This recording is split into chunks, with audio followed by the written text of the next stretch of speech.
on est sur un taux d'incidence qui frôle les 70 aujourd'hui. On était descendu à 50, légèrement au-dessus. Le taux de positivité remonte aussi. On était descendu à 1,2, 1,3, on remonte à 1,9, 1,8 aujourd'hui. Donc on voit qu'on est sur un palier de stabilisation, enfin de stabilisation en tout cas, un palier aujourd'hui qui est sur une tendance haussière. Bon.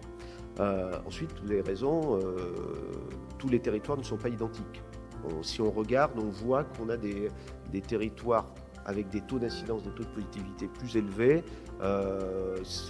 Pour les citer en termes de territoire d'établissement intercommunal, c'est la CC du Pays de Cruzeil, c'est la communauté d'Aglo d'Annemasse, c'est la communauté d'Aglo de Thonon, c'est le PCI d'Arvé-Salève. Voilà. Donc on voit cette partie nord du département, nord-nord-ouest du département, où les taux sont plus élevés. Ça doit nous guider, ça nous guide aussi dans la vigilance qu'il faut y avoir, et toujours en lien avec les élus. On sait où nous en sommes aujourd'hui, et puis on sait, je dirais, anticiper une potentielle augmentation du Covid, mais aussi des autres maladies, parce que l'année dernière, été touchée par la grippe. Cette année, on voit bien que les masques tombent un petit peu, donc on pourrait être plus sujet à la grippe cette année.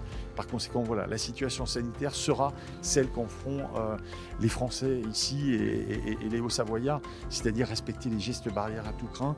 Ça, c'est une évidence, parce que ça va protéger de la grippe, ça va protéger du Covid, mais aussi de tout un tas d'autres maladies. Et puis, je pense que là aussi, le rappel est proposé aux personnes de plus de 65 ans et aux personnes sensibles. Et ce rappel, là aussi, est important à mes yeux.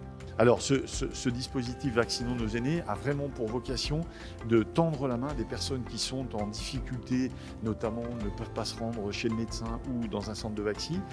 Donc, ce qu'il leur est demandé, c'est d'appeler le numéro que je n'ai pas sous la main, bien sûr, mais que vous allez leur rappeler. Ce numéro se rapprochera du centre de vaccination le plus proche, et au cas par cas, on demandera au centre de vaccination d'aller à domicile de la personne. Donc, c'est vraiment un dispositif d'aller vers qui débute aujourd'hui et qui durera au moins 2 mois. C'est un numéro national qui va répondre, hein, bien sûr. C'est un numéro national qui va prendre leurs coordonnées, leurs demandes, leurs adresses, et puis qui après va se rapprocher des centres de vaccination les plus proches de cette personne, de manière à voir qui peut se rendre et à quelle date, à quelle heure chez la personne. Il y a un autre indicateur qu'on regarde, c'est le nombre de cas zéro et de cas contact. Si on regarde, on se rend compte, et donc on a ce qu'on appelle les clusters.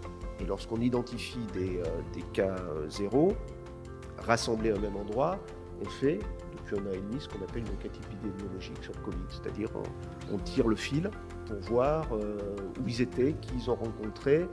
C'est le CPN qui fait ça. Elle est devenue spécialiste, hélas, en la matière. Et lorsqu'on remonte, on se rend compte qu'on a une concentration, notamment dans les clubs de sport, dans les écoles de musique. Ça a plusieurs explications.